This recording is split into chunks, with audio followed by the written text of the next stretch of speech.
You are Locked On Wolverines, your daily podcast on the Michigan Wolverines, part of the Locked On Podcast Network. And happy Tuesday to you, Locked On Wolverines podcast, part of the Locked On Podcast Network, where it is your team every day. I am your man on the ground, Isaiah Hole, publisher of Wolverines Wire, through USA Today Sports Media Group. And while we continue to wait for Jim Harbaugh news, we're still probably waiting on some potential, like, should I stay or should I go type players. Today, Tuesday, we are going to go through, I've started the process, and I'm not going to put it out in Wolverines Wire until next week. But I've started the process of putting together the my potential two deep, and it's actually a little bit harder, especially because there's some positional, not really sure who's going to fill some of those roles. So today we're going to go over each position. What I have is the two deep. Sometimes it's three, and why I have certain people in certain roles. So that's what we're going to do today. But before we do, today's episode has been brought to you by Sonos. Experience the game like never before with Sonos Arc, the premium smart soundbar for TV, movies, music, gaming, and more. Visit Sonos.com to learn more. All right, so let's get into it. I've got a whole deal. I've got a two deep for everybody. I think some of them I'm just trying to figure out, because obviously some things change as the season goes on and everything like that. But let's start with the offense. Let's start with the obvious. Quarterback, as much as I think it's obviously Cade McNamara's role, I think it will primarily still be Cade McNamara's role. I put him as an or with J.J. McCarthy because I think that you'll see more of J.J. in year two. I don't think that it's necessarily going to be one or the other. I think that JJ's role will increase. I don't think that Cade's going to go quietly into the night either. And he's a guy who obviously just took Michigan to a Big Ten championship and a college football playoff. I know there's a lot of people who are eager to see JJ. You're going to see him incrementally get more time, in my opinion. But I don't necessarily think that it's going to be, the JJ show straight away. And JJ's happy as far as everything I hear, as far as his role so far. Year three for JJ, I think, is when that really starts to take off. The one that I have behind them is Alan Bowman, who certainly could be, he's the 3-year starter at Texas Tech that languished mostly on the bench this year, and yet he's your number 3 guy. That's the type of place you want to be, really. It's having a guy who's a starter at another Power 5 school, but is a backup for yours. That just goes to show the depth that Michigan has there. Running back, I've also went ahead and done the Blake Corum or Donovan Edwards. I think that makes sense because it was Blake Corum or Hassan Haskins. And certainly you could make the argument that they were still tied until Corum's injury, and then that's when Haskins really took over. But it's pretty decent little situation that Michigan has there. As far as the third guy in my two deep, it's a little bit harder because it's hard to necessarily figure out if it's like, Leon Franklin was the guy who was coming off the bench as your fourth back. But is it going to be Tavier Dunlap? CJ Stokes? Is Michigan going to find a guy? Obviously, they wanted Diamante Trayanum. Is that the right name? Yeah. From Arizona State, who's going to go play linebacker at Ohio State, which, all right, sure, why not? But, it's a pretty good situation when you've got a guy who played 12 games in Corum and was only 48 yards shy of having 1,000 yards. Donovan Edwards played in 12 games, only had 35 carries, but he averaged just slightly more than Hassan Haskins. And I think he has some similar tendencies and things of that nature. So I think it can totally work out for Michigan on that front. All right, moving on, if this will agree with me here. Wide receiver 1 is obviously Ronnie Bell coming back finally. You get to see him actually take on that role. And everything that I had said last season is that he's Chris Olave, just not as heralded. Now I think that you're going to see a heralded version of that, and I think the offense will open up as a result. I still have A.J. Henning as his backup as the next one. And I think that kind of makes sense. Wide receiver 2, Cornelius Johnson as the obvious outside guy.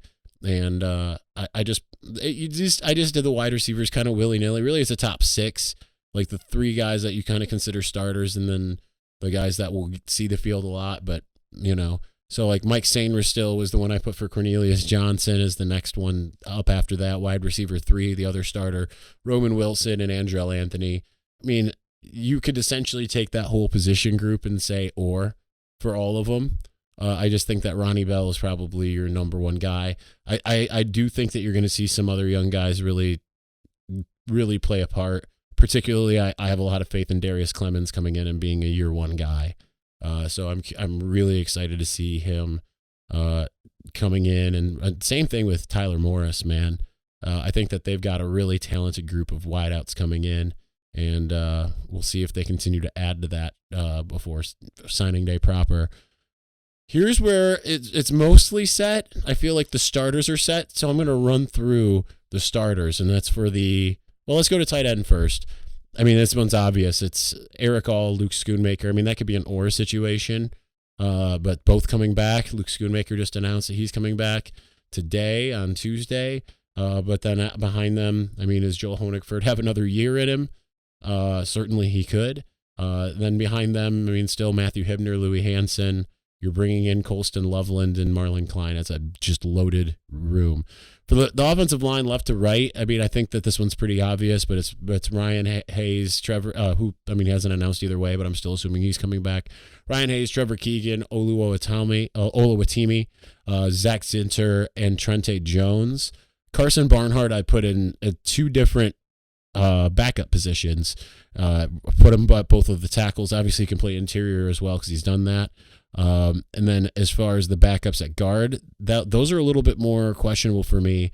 I have Reese Atterbury, and I just put Raheem Anderson in there because it just seems to me like guys like Jeffrey Percy, like he's probably an exterior guy. He really kind of seems that. And I just feel like I'm probably forgetting somebody, but Raheem Anderson, I put as your next guy there. Greg Crippen, I put as your backup center. Maybe he's a swing guy. I'm not really sure. That's going to take a little while to figure out, I think. But nonetheless, when you look at that, really very few losses, obviously. I mean, Vastardis, Stuber, and Haskins. Otherwise, pretty much bringing the whole gang back together on the offensive side. That really bodes well, especially assuming that, again, Jim Harbaugh stays as people expect.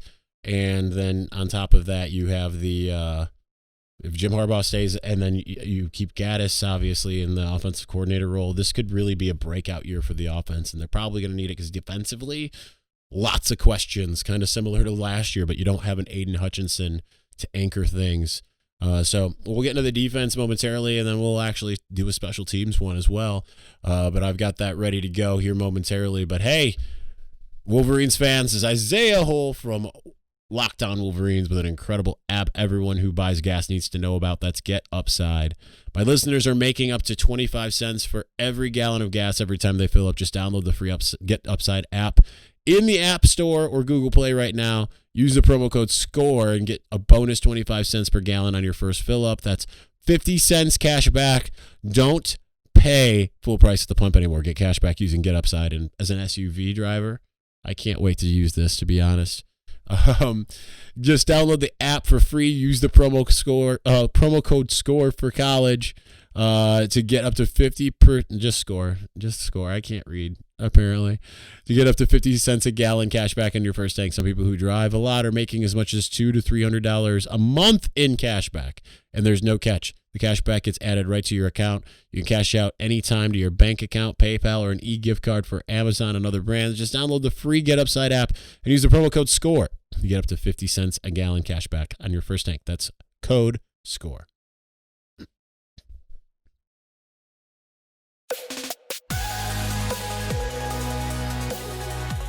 All right, let's continue on. Struggling to not cough here. It's part of the deal. Still going. All right. Let's continue on. Let's go to the defense. And there's a lot more question marks here for me. Again, like there's people who haven't announced like, hey, I'm coming back, or hey, I'm transfer portaling, or anything like that. there's just a lot of question marks on defense. Like, it feels very, I don't know. And I'm still reticent to put like freshmen in. Certainly freshmen could play a part. But let's start up front. Defensive tackles. Let's again lump them all in together. I'm making one assumption here with Julius Welskoff, and I don't have him as a starter. But Julius Welskoff was posting things about Schoonmaker coming back. So that makes me think that he's probably doing the same. But otherwise, okay, starters, I got Mozzie Smith and Chris Jenkins in there, Jordan Whitley, Julius Welskoff, or Rashawn Benny. I think Benny, some outlets have reported that Benny really took a big step forward in bowl prep. He's a guy that they're really going to need. So I'm curious to see what he does. But yeah, they need more bulk. They need more guys. You hope that maybe some guys like Ike Iwuna or George Rooks can take that step forward, because they're really thin on the interior. I don't imagine Jess Spates coming back, but maybe he is. That could help. Could they get help from some other guys like Joey George? But again, they're really scraping when it comes to the defensive interior with Hinton leaving, and just doesn't seem like there's any obvious choices to come in for as far as the freshmen, because usually you don't want defensive tackle freshmen. But that's where they're going to have to do some work recruiting-wise, because they are just behind the eight ball when it comes to it, unless they bulk somebody up. I mean, they've done that before. Certainly there's a lot of time to do that. The nominal defensive end position, which, again, sometimes they'll play with two, sometimes they'll play with just one and go the outside linebackers. I put Mike Morris or Taylor Upshaw. Again, Upshaw is a guy that I feel like has a decision to make. Morris finishing his third year, but clearly, he was out there with JJ and Blake and Andrell and Donovan Edwards watching the Georgia ceremony, which he isn't as mentioned as much, but he was out there. I mean, because it's like it's fun to say like, yeah, these first year guys and Blake Corum, but Mike Morris was also a part of that group of people out there taking that moment in. So I've got Mike Morris or Taylor Upshaw, and then Braden McGregor, who, again, I think he has a lot of Aiden Hutchinson in him. I think he can be an even more dynamic player, but, he was just kind of getting his feet wet this last year. The other offensive, like, edge rusher position, the David Ajabo position, is a little bit more tenuous. I mean, Jalen Harrell's the obvious one, but who's the backup there? Because they don't have a guy that, to me, that's obvious. I put Keyshawn Bennett. I mean, it could be TJ Guy, who has, again, a similar body type, and I was just looking at his Instagram, and some of the pictures that he's posted, especially at his recent story, show him kind of, looking like really slimmed down. Maybe that's what the role that they want for him. I'm not really sure, but Bennett certainly has that look if he stays relatively slim. Because he's a big guy, he looks big and fast, but again, we haven't really seen him yet. We have seen TJ Guy in action, so we'll see who that is. Linebackers, inside linebackers, I put Junior Colson, Kalel Mullings as one position. I mean, I guess interchangeably it should be an or there. And then Nikai Hill-Green, and again, starting to lose names here. Jaden Hood's the one I went with, and that's really just throwing a dart at the board. Certainly, he's a 4-star linebacker. It's the type of thing Michigan needs. Again, Michigan's front seven recruiting outside of defensive end has not been great, and even defensive end hasn't been what it had been. This isn't a problem right now, but it could be a problem down the road. It could be a problem right now. I'm not really sure. Other outside linebacker, again, someone who's got a decision to make who hasn't announced anything, Michael Barrett. And then I put Tyler McLaurin there. Again, just really with the lack of, I don't know. And then it continues to be murky. This is the issue. The defense, it's just personnel-wise, I just don't like the collection of what they have given what they lost. Because you really hoped that you would get some of these guys to kind of fall back on, what you just needed Michigan to get some guys to fall back on what they were, ones that were maybe like on the verge of going pro, or you needed to be able to bring back one or two, and instead they lose kind of everybody. Vince Gray, Dax Hill, Chris Hinton. It's not ideal. You really can't suffer many more personnel losses, and you certainly are going to have to target the transfer portal, in my opinion, just to shore up some depth for some obvious playing time. Nickelback, again, that's a hard one. It certainly could be Rod Moore, although I didn't put him there. I put Will Johnson because I think he's just that type of athlete. I was very tempted to put Cody Jones. He's a guy that Jim Harbaugh had mentioned could be an early contributor there. But I went with Caden Colasar. Certainly he's going to have more playing time, but that was, to me, the place, even though I very well could have slotted him in at safety. The safety positions, I think the starters are obvious in Rod Moore and R.J. Moten. And then behind them, Makari Page and Jordan Morant. I think that feels fine. They've got plenty of guys at safety. Then you've still got like the freshmen. You got Zeke Berry. You've got some of these other guys that are coming in. Like I said, Cody Jones. And then Will Johnson, I also have a backup at corner. But I have him backing up Jaden McBurrows on one end. And then you got DJ Turner and Jalen Perry on the other. And I didn't put the Green twins because I know there was some speculation that they could move on. But and they haven't said anything yet. Obviously, it would be DJ Turner, Jermaine Green. And you could put Jermaine Green in there somewhere probably, but we'll see what happens there. All right. Let's continue. Excuse me. Told you, still sick. This is why I didn't do the podcast all last week. Anyway, let's move on. Let's continue on momentarily to special teams where we will kind of, that's a little bit easier to parse, I think. Before we do, can you believe I've been sick for a month? That's fun. It's lots of fun. Listen, BetOnline would like to wish you a happy new betting year as we continue our march to the playoffs, and college playoffs are over, but whatever, and beyond. BetOnline remains the number one spot for all the best sports wagering action for 2022. New year and a new updated desktop and mobile website to sign up today. Use the promo code LOCKEDON to receive your 50% welcome bonus with your first deposit. From football, basketball, hockey, boxing, and UFC, right to your favorite Vegas casino games. Don't wait to take advantage of all the amazing offers available for 2022. BetOnline is the fastest and easiest way to wager on all your favorite sports. BetOnline, where the game starts.